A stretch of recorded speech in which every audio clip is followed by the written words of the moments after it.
Marabona, lo marcan dos, pisa la pelota Marabona, arranca por la derecha el genio del fútbol mundial.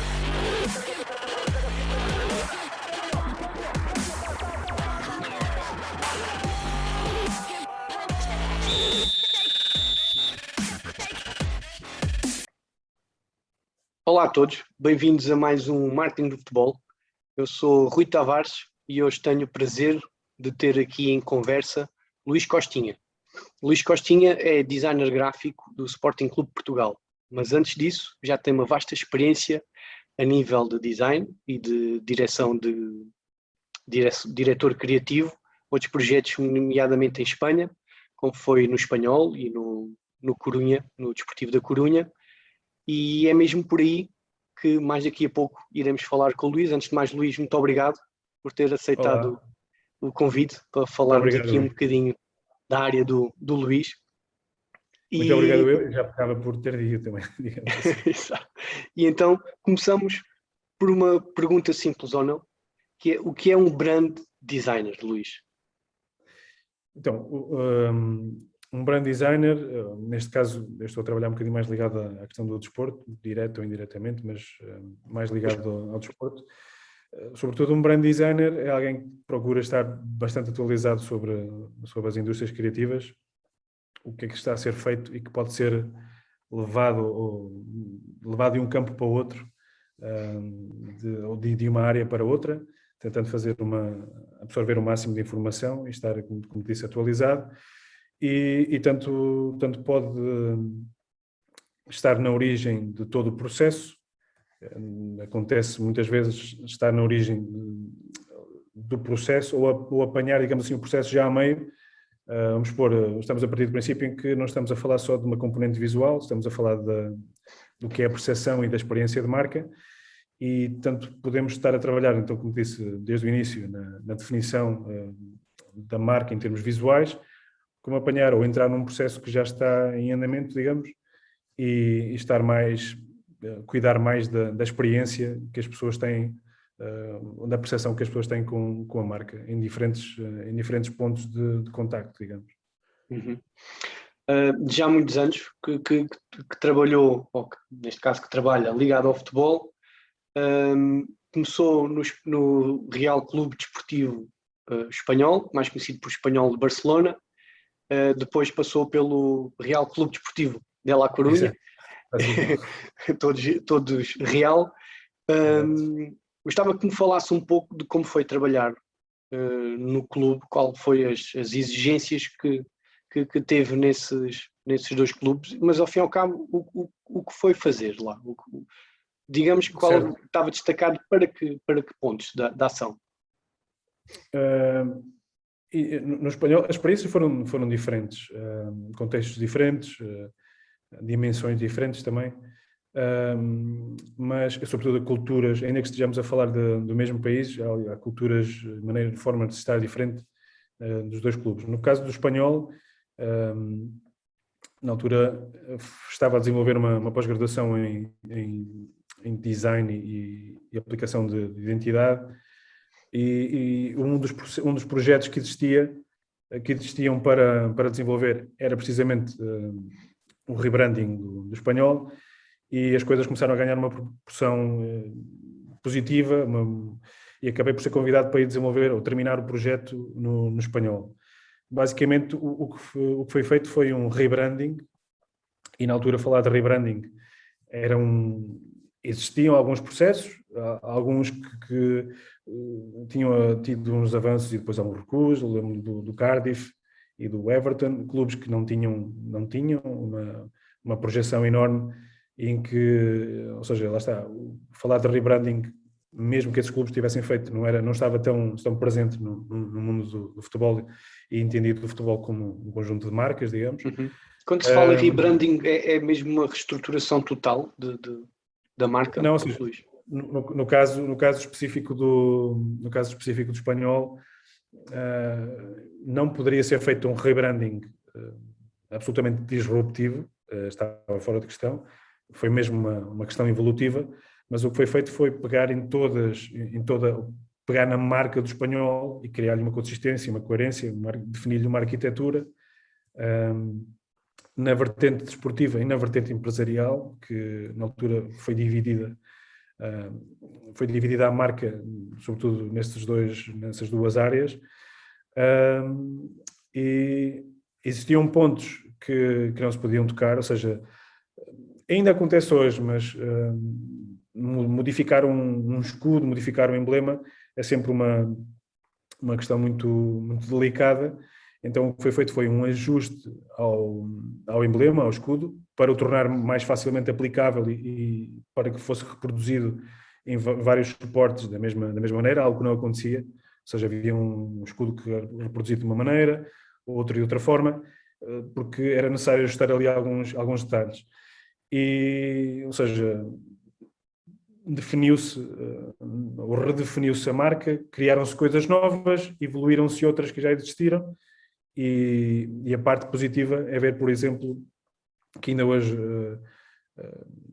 esse projeto está de pé e que, naturalmente, com uma outra evolução, porque estes processos também não são estanques e era natural que fosse feito algum ajuste, mas a grande percentagem do projeto é exatamente o mesmo e causa-me alguma satisfação porque, como te disse há pouco, ou seja, falar há 10 anos atrás da rebranding era completamente diferente relativamente ao que é falado hoje. Quase que podemos dizer que existe um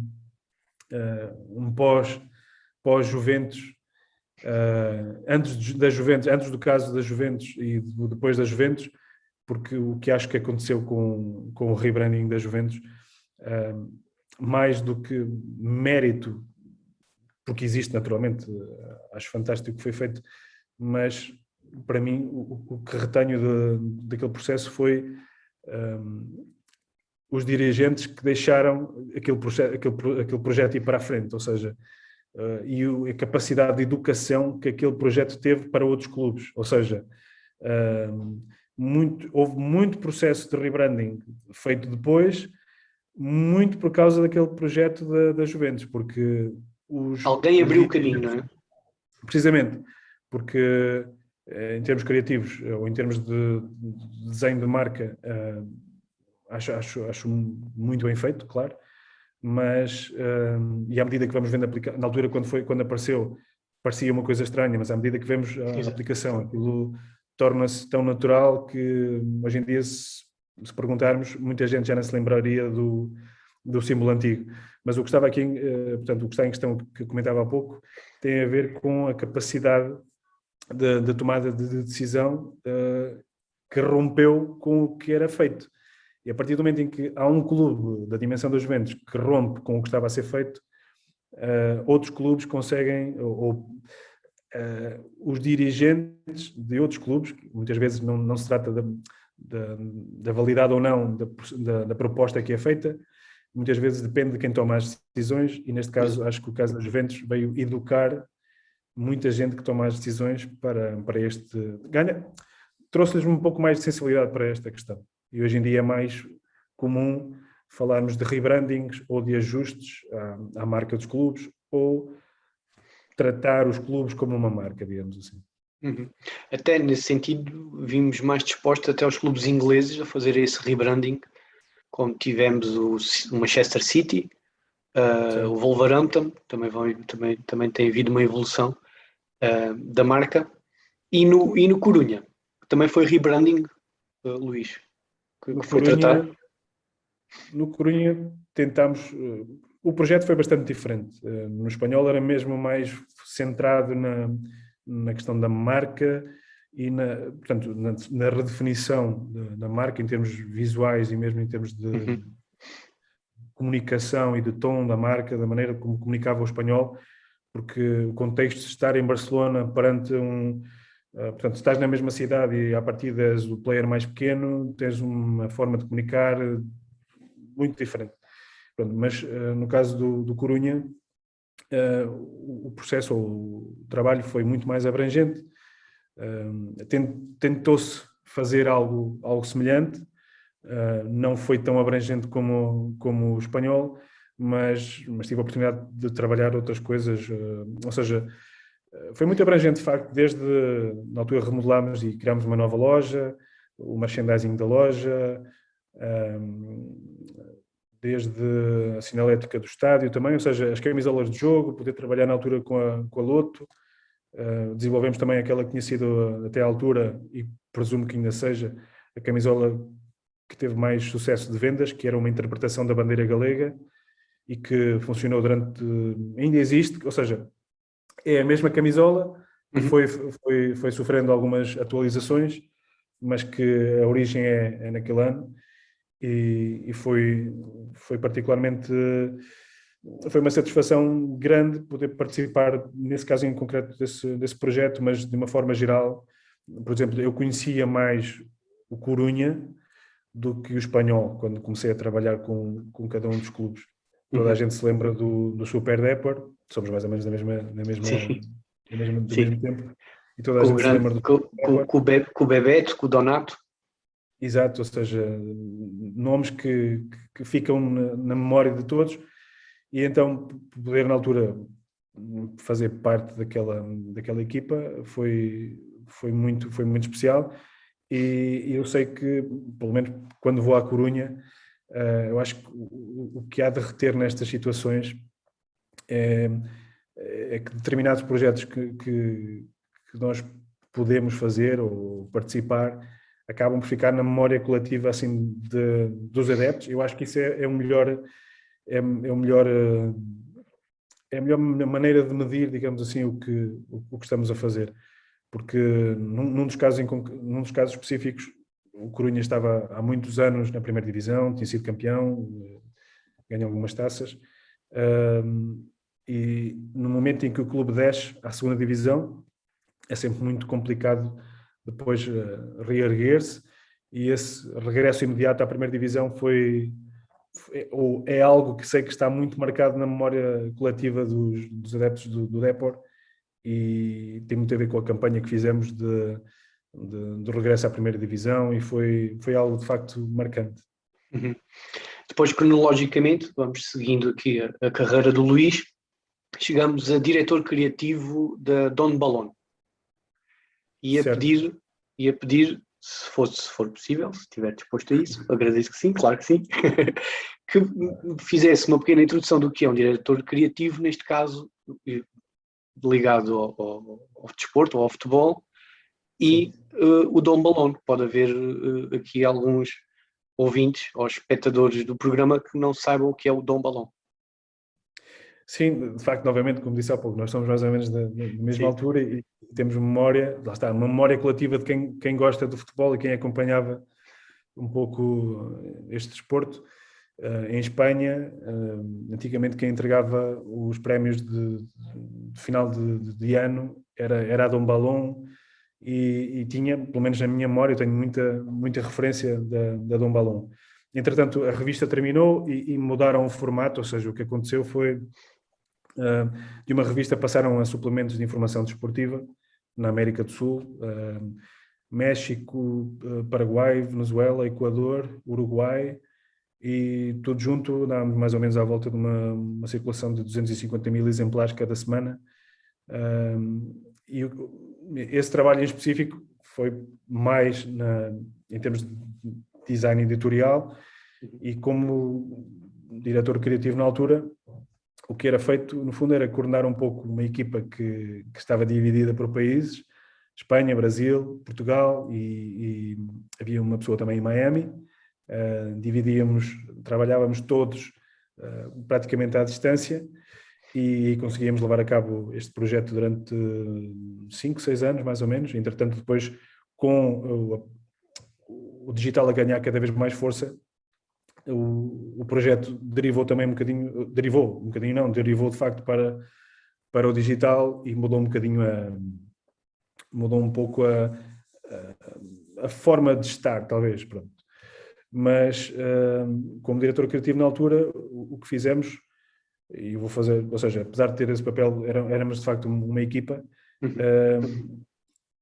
reformulávamos o aspecto da revista, tendo em conta o novo formato, o jornal, porque havia situações que tínhamos mesmo que ter em conta e adaptar, e mesmo nessa altura, mais do que falar apenas também em questões visuais, tentámos mudar alguma forma de trabalhar um ou outro conteúdo dentro de algumas limitações que existiam, mas havia uma rede muito grande de acesso a antigos jogadores, ou seja, a rede de Dom Balón ainda existia, que derivava um pouco dos contactos feitos na altura da revista, mas tratávamos desde, portanto, redefinimos um pouco também a marca Dom Balón, novamente foi mais um ajuste do que propriamente se a tivéssemos rasgado completamente, ia perder a ligação ao que era antigamente e eles não, ou seja, não era isso que era pretendido.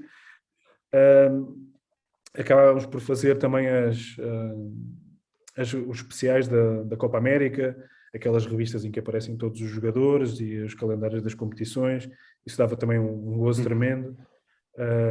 Os calendários da época da Liga Espanhola e da segunda Divisão, aquilo era feito à unha, era um calendário super pequenino, com 100 e qualquer coisa páginas, e feito ao milímetro, era algo fantástico, gostava muito de fazer. Mas muito resumidamente, ou sintetizando, eu acabava por coordenar em termos visuais, em termos de...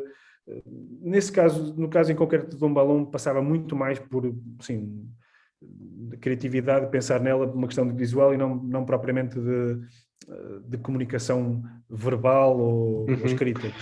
Assim, sendo para países diferentes, mesmo sendo na América do Sul, não havia uma preocupação cultural, comunica-se da mesma forma para um uruguaio, para um argentino, para um brasileiro?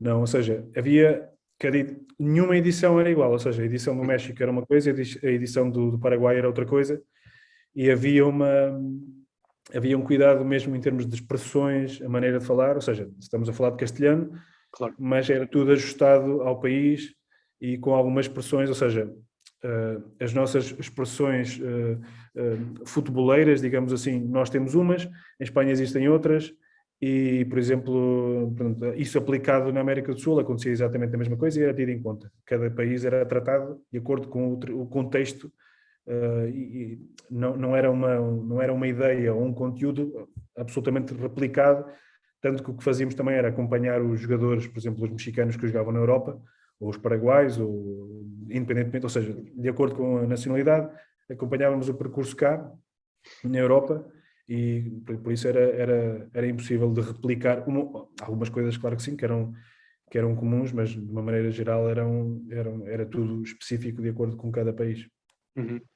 Depois, ao regresso do Luís a trabalhar em Portugal, qual é que é, não sei se há algum choque, se há grandes diferenças do trabalho que desenvolveu em Espanha e do trabalho que está a desenvolver até hoje em Portugal. Antes de especificarmos no clube onde trabalha, no Sporting Clube Portugal, fazer aqui um equilíbrio, se possível, em sabermos as maiores dificuldades e as maiores vantagens de ter trabalhado em Espanha para com Portugal e ao contrário, neste caso, o que já sabia de cá que levou para lá.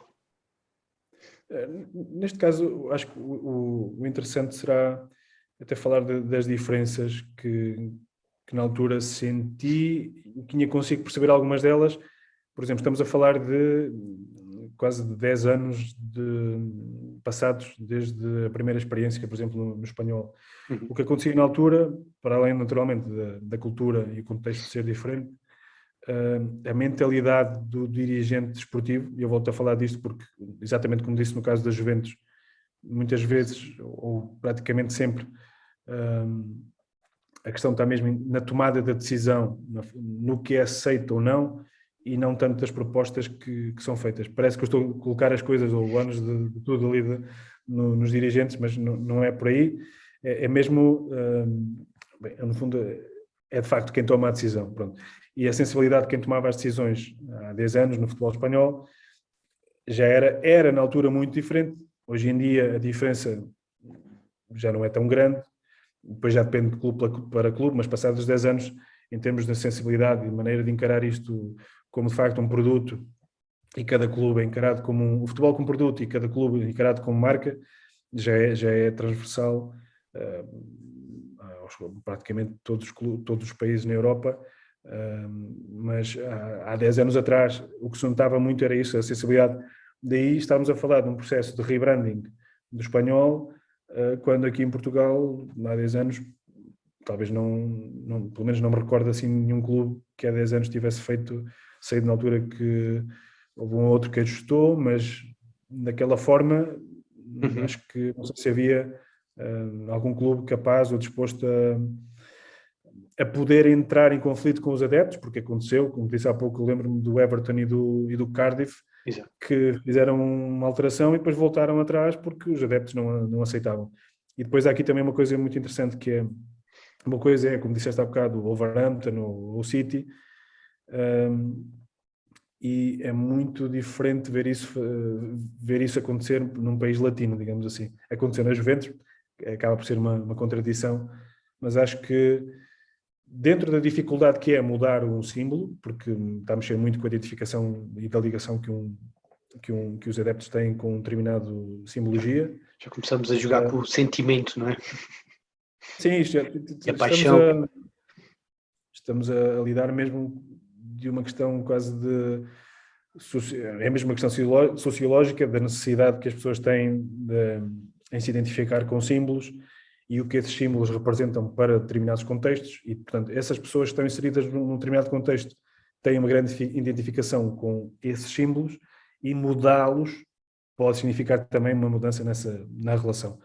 Por isso é complicado, isto é, era normal que no norte da Europa fosse talvez um bocadinho mais aceite e no sul da Europa fosse mais difícil, mas hoje em dia, isto apontando aqui há 10 anos, hoje em dia, lá está, no pós-Juventus, a receptividade acho que é um bocadinho maior e de caso para caso, digamos assim. E há escudos que são mais fáceis de trabalhar ou de alterar e dar-lhe uma cara muito mais atual, sem romper muito, e outros que não acontece isso. Mas já agora no seguimento do espanhol, na altura, o Betis fez um ajuste e havia outro clube espanhol que agora não me recordo, mas sei que também fez não sei se na altura foi o Saragossa, não, foi o Valência também acho que tem feito. O Valência também tem feito, pelo menos nos últimos 20 anos, acho que até apostou muito mais até no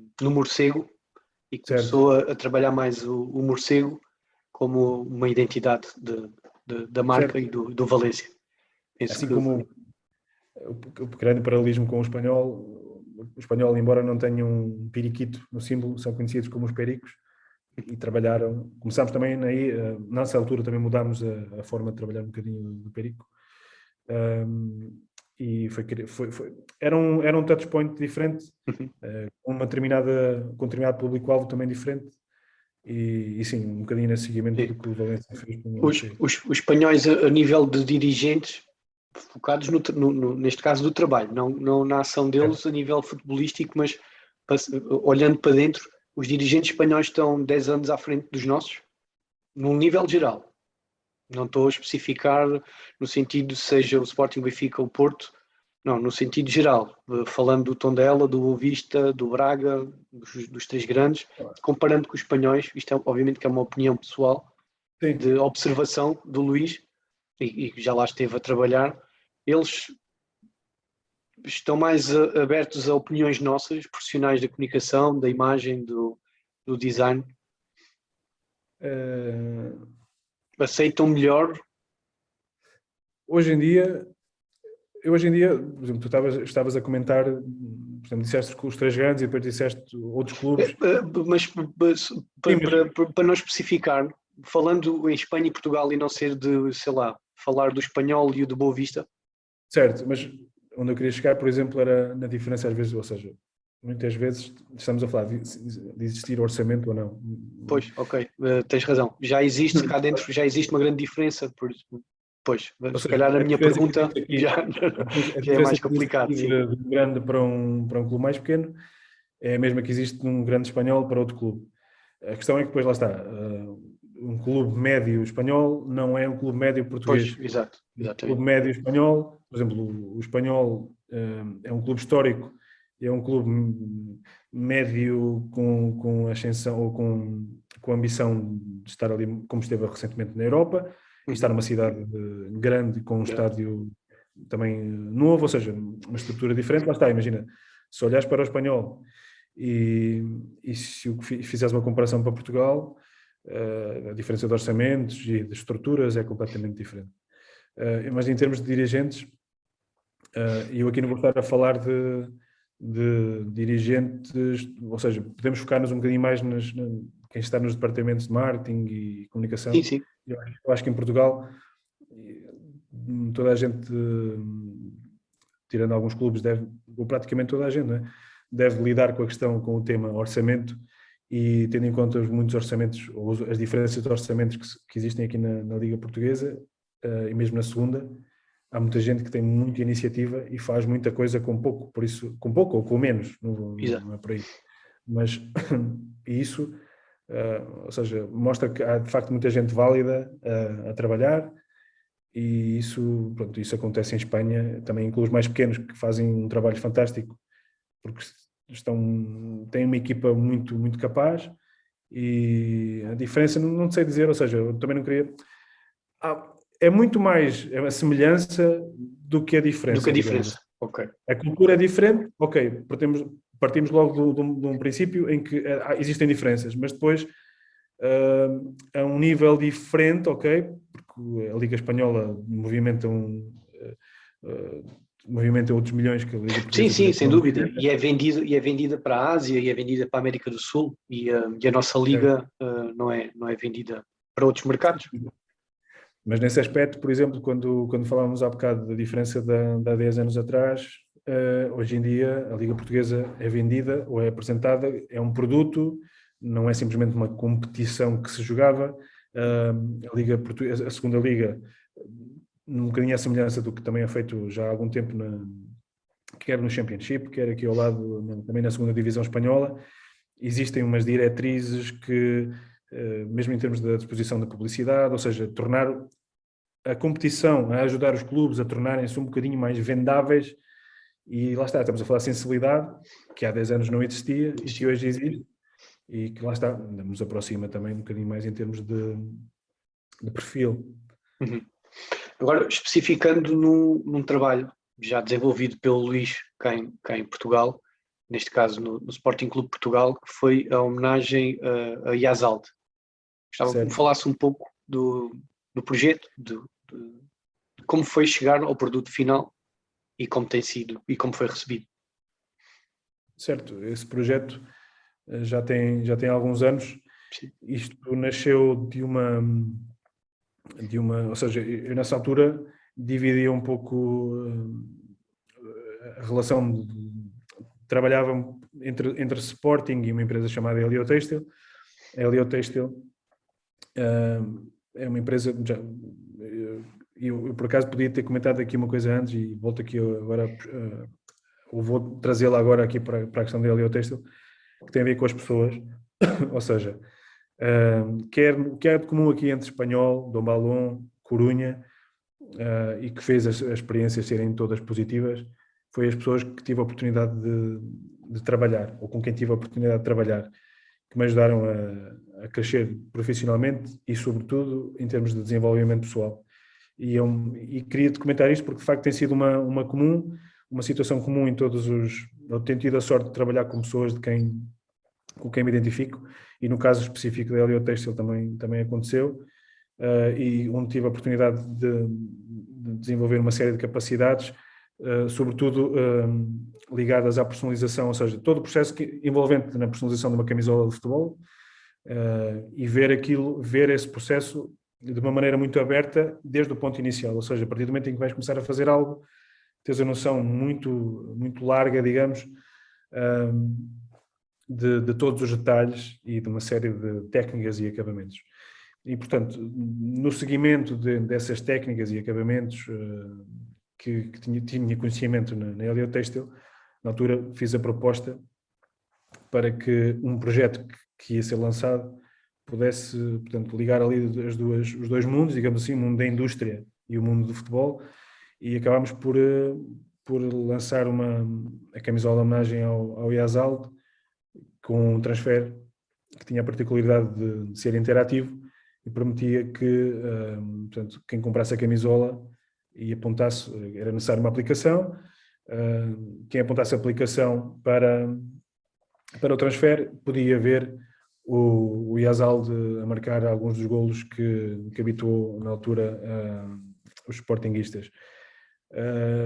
Na altura, lá está, estamos a falar de alguns anos, acabou por ser um projeto que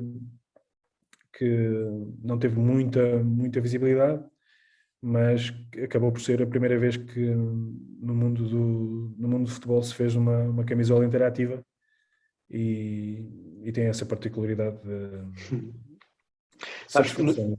Eu tive aqui há uns meses um convidado que é o Juan Iraola, da Real Sociedade, em que ele me falou numa camisola que eles tinham, que eles vendiam, que tinha um smart tag que quem comprava a camisola oficial da Real Sociedade podia utilizar também através da aplicação ou nas lojas parceiras do clube, utilizavam um desconto que essa camisola lhe dava. Imagina cupons de descontos na loja da marca da camisola, em algum parceiro de comida ou de bebida, e eles utilizaram esse smart tag neste caso, para combater também um pouco a pirataria das camisolas. Sim, no fundo essa, era disso que estamos a falar de uma smart tag ou com tecnologia interativa, se bem que depois algo semelhante a isso terá feito depois desta questão do Yazalde, o Schalke 04, que salvo erro a camisola tinha um chip, ou seja, era como se tivesses também uma tag, na altura acho que era uma tag, tinhas uma etiqueta de tecido e por baixo tinhas um chip, e através desse chip tu entravas no estádio e conseguias consumir, era como se debitassem créditos, e a camisola era o teu meio de pagamento. Um pouco na linha do que estás a dizer. Isso que estás a dizer da Real Sociedade, eu já tinha tido a oportunidade de ver, e hoje em dia é um bocadinho mais comum vermos essas situações e lá está, é uma questão de sensibilidade, ou seja, porque a tecnologia, este tipo de tecnologias ou de serviços, toda a gente, ou muita gente tem acesso, porque elas são apresentadas a muitos clubes, e muitas vezes depende de uma ideia e de uma equipa que esteja disposta a levar a ideia para a frente. E já agora, ou seja, nesse aspecto, a Helio Textil tinha muitos serviços relacionados com esse tipo de interatividade e da relação que podíamos criar com um objeto que a partida não seria interativo. Luís, uma curiosidade que tenho, vou aproveitar por ter aqui a conversar comigo um profissional que está ligado a um clube grande. Gostava de saber como é trabalhar no Sporting Clube Portugal. Até agora, a experiência, ou seja, eu já trabalhava com o Sporting há alguns anos, de uma forma diferente e mais recentemente integrado, digamos assim, na estrutura, digamos. Até hoje é o meu maior desafio, com a particularidade de estarmos a falar do meu clube, por isso existem muitas situações em que o facto de ter tido uma infância e também parte da adolescência ou adolescência muito, muito em cima deste tema, por exemplo, nos intervalos maiores de 15 minutos, ter a oportunidade, ou sempre podia ler o jornal do Sporting, por isso tenho muitas referências de altura, muitas referências visuais que acabam por ser úteis em muitos trabalhos ou seja, referências que me ajudam a resolver algumas situações ou a poder propor uma outra coisa que nascem desses inputs de há muitos anos, digamos assim. Mas é de facto o maior desafio até agora, por uma série de fatores, pela dimensão que tem, pela dinâmica que tem, que é completamente diferente, ainda que os casos que falaste do Dépor e do Corunha numa primeira divisão espanhola, há uma dinâmica diferente. A dinâmica comercial de um espanhol e de um Corunha na primeira divisão, em Portugal, só os três grandes é que teriam. Sobretudo, por exemplo, o espanhol numa cidade, como disse, uma cidade grande, a dinâmica comercial do espanhol é muito, muito grande e permitia-nos ter também Sim. havia muita coisa a correr, digamos assim. Como é que é um dia normal do Luís no Sporting?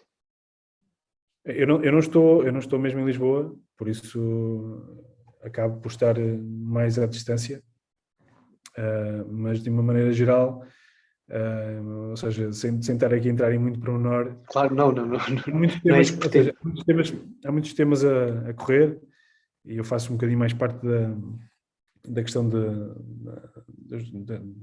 marca merchandising, digamos assim, e numa situação, ou seja, num dia normal ou num processo normal, passa muita definição das coleções de merchandising, em conjunto com a equipa de merchandising, naturalmente, Uhum. integrado nessa equipa, porque aqui de facto estamos integrados em processos e não questões individuais, mas, ou seja, tem sido muita coisa feita, Uhum. infelizmente. Digo, Luís, o facto de não estar presencialmente em Lisboa também muda muita coisa.